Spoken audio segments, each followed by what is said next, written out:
economic force. Because Canada and the United States, that would really be something. So I think Canada is going to be a very serious contender to be our 51st state. Imagine this: Washington declares economic war on its closest ally, Canada. The White House is confident that a few new tariffs and loud threats will force Ottawa to bow down and bring factories, jobs, and investments back to the US. But after just a few months, things are not going according to plan. Instead of capitulation, there is a counterattack.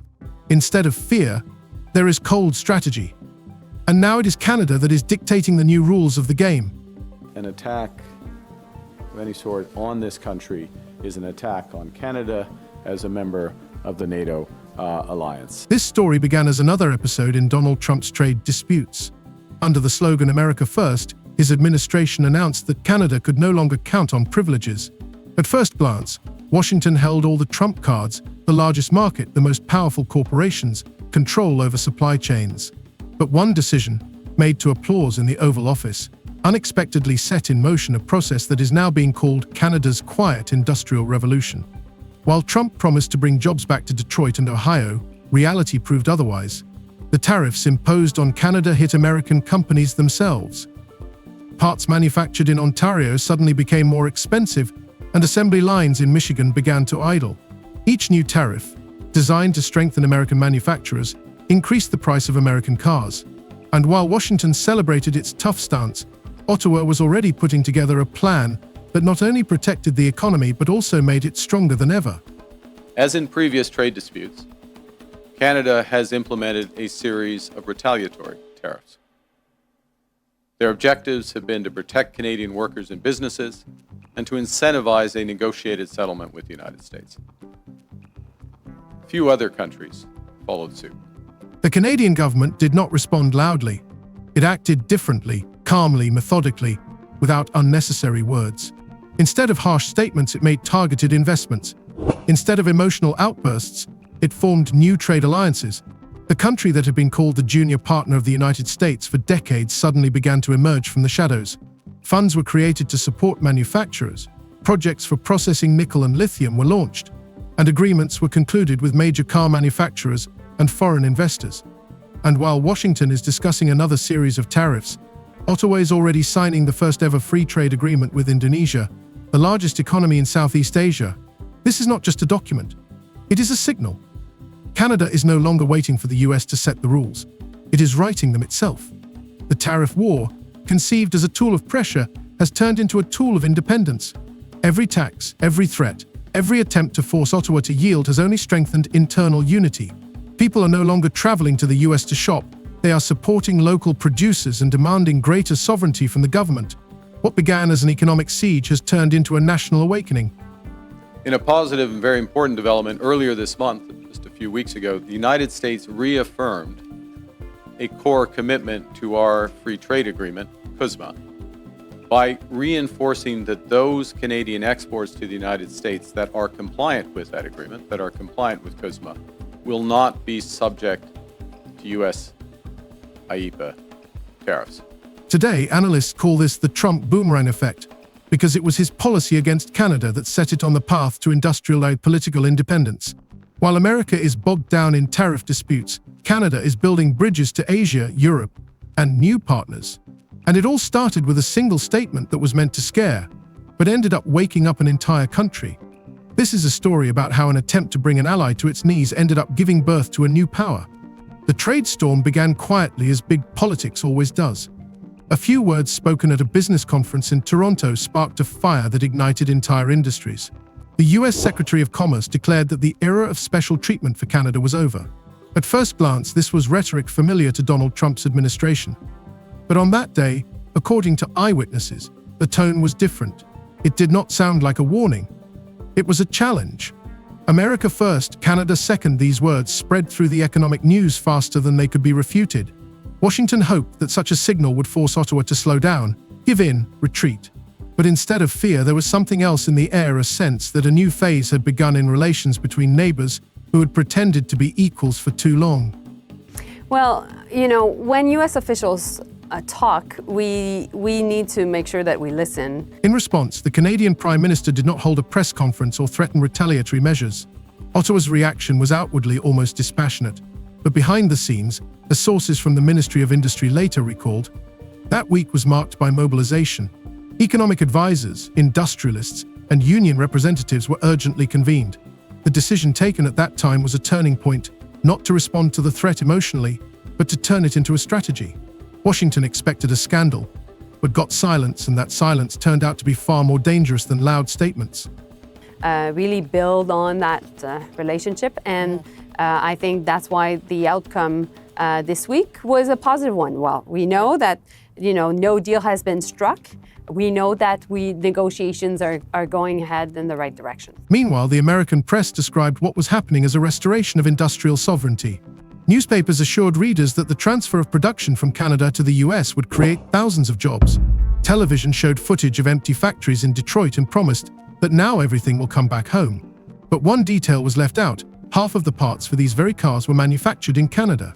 Any attempt to break the supply chain threatened to turn into a logistical nightmare. Experts warned that if even one conveyor belt stopped at the border, both sides would suffer. No one listened. The political effect proved more important than economic logic. The first tariffs hit in February. American cars assembled using Canadian components were automatically subject to an additional tax. Suppliers in Ontario received notices of new duties that could wipe out their profits.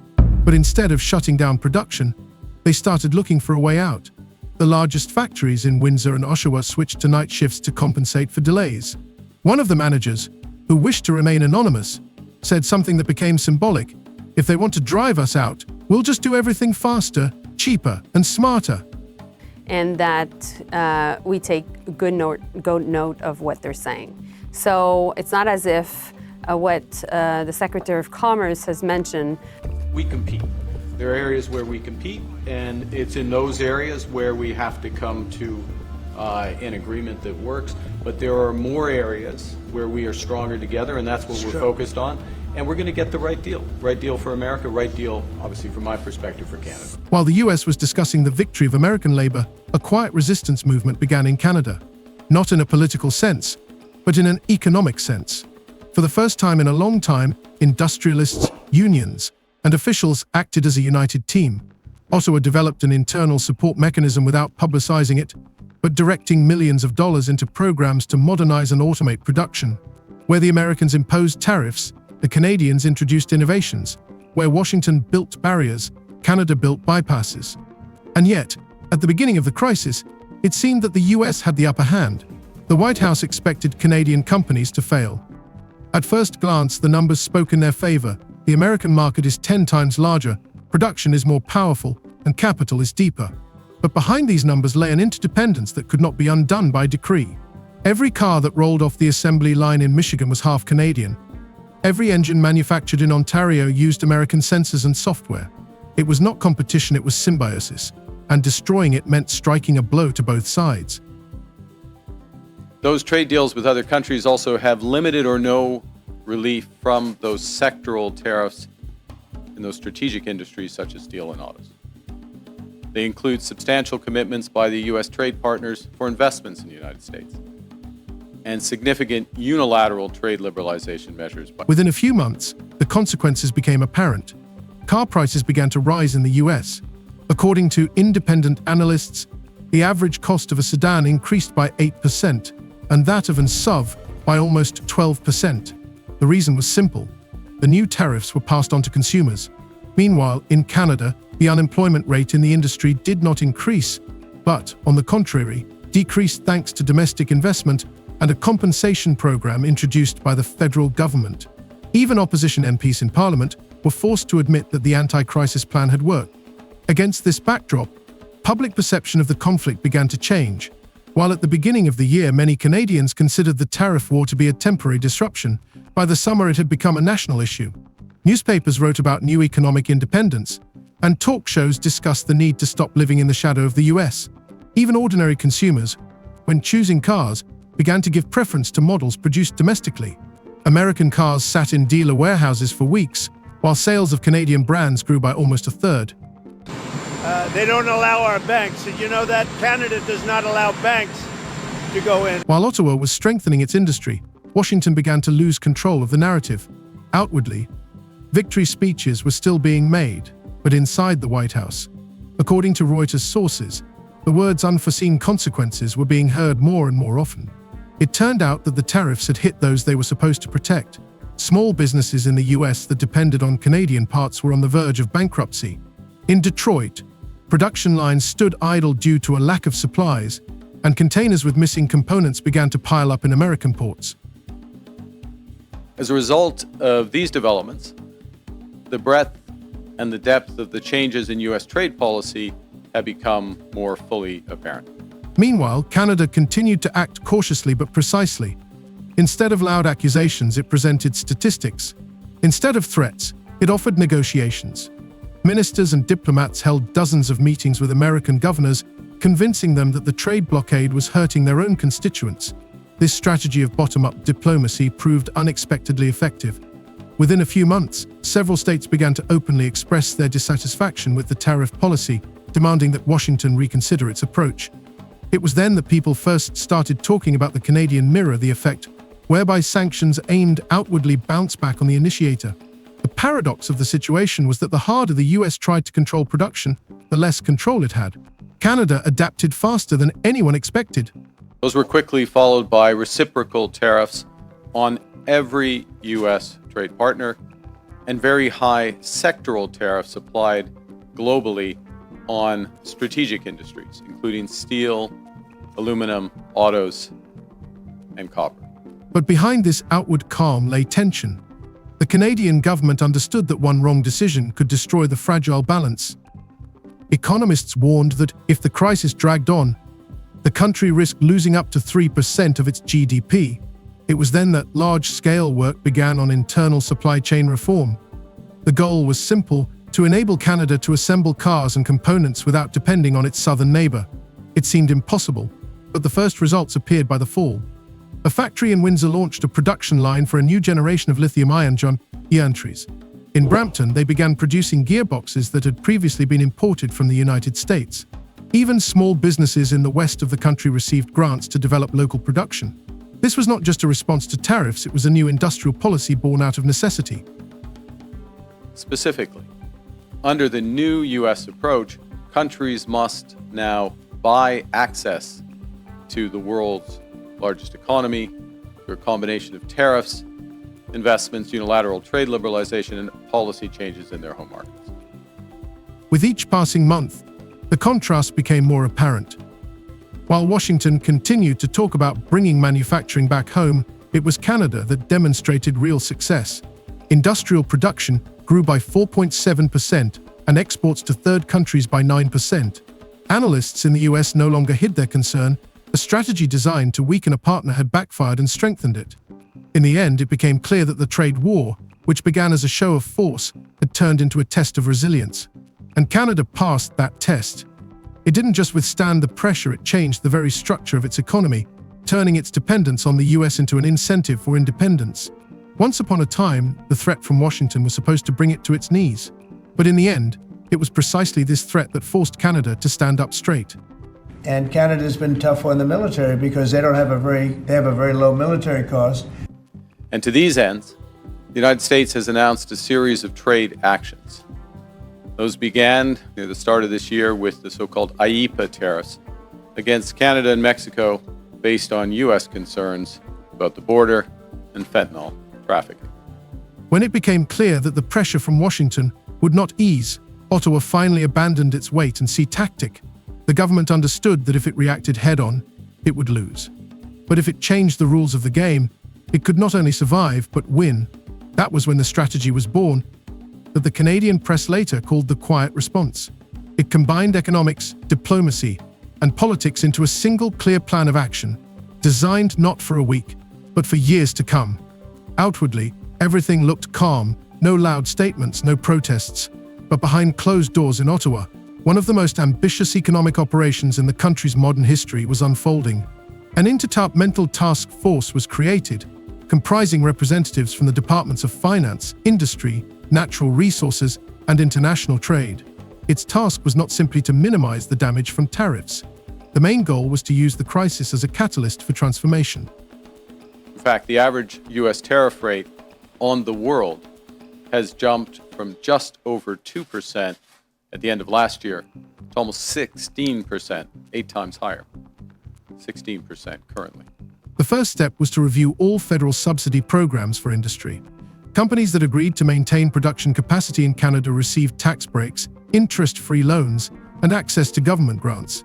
Those who began to wind down their operations or transfer orders to the US, on the contrary, lost their support. This system essentially became a kind of filter. Those who believed in Canada's future were given a chance to develop. Those who had doubts were left behind. This new U.S. trade policy has several motivations: to raise tariff revenues, to protect strategic industries, to encourage foreign investment in the United States, and to change trade and non-trade policy in U.S. partners. Particular attention was paid to the automotive industry, which became the center of the conflict. The Ministry of Industry launched a program for the accelerated modernization of factories. The authorities allocated billions of dollars for robotization, the introduction of artificial intelligence into assembly lines, and training workers in new technologies. At the same time, the construction of infrastructure for the electric vehicle sector began. Unexpectedly for everyone, Canada decided to take a step forward. If the US is fighting for the old industry, then it is necessary to invest in the new one. This is how the plan to transition to clean production emerged, which subsequently became one of the key directions of economic policy. At the same time, Ottawa did not close itself off. It acted just as subtly on the diplomatic front. Unlike Washington, which preferred ultimatums, Canada chose to work with each state individually. Canadian representatives regularly met with governors and senators, explaining that the tariff policy primarily hurt American workers themselves. These negotiations were conducted without unnecessary fanfare, but it was they that began to erode the White House's monolithic position. By the end of the year, several large states, including industrial ones, began to publicly express their dissatisfaction with the federal trade strategy. The United States has also imposed substantial trade actions on the Canadian lumber industry.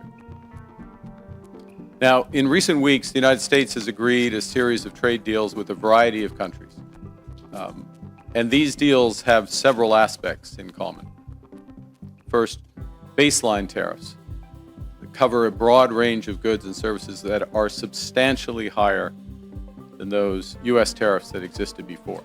Voices began to be heard in the corridors of Congress that Trump had overestimated the effect of his measures. Several influential analysts stated outright that in attempting to weaken Canada, the White House was weakening American companies. And these words carried weight. But as economists noted, time was already working in Canada's favor. Every month, Ottawa's actions bore fruit. Exports diversified, domestic production grew, and dependence on its southern neighbor gradually decreased. I spoke to Governor Trudeau on numerous occasions, and we'll see what happens, but it just sets up so good for them. Look, the people would pay much less tax than they're paying right now. They'd have perfect military protection. One of the turning points came when the Canadian government announced the creation of the Strategic Industrial Resilience Fund. Its budget was about $2 billion, and it became a tool for protecting jobs.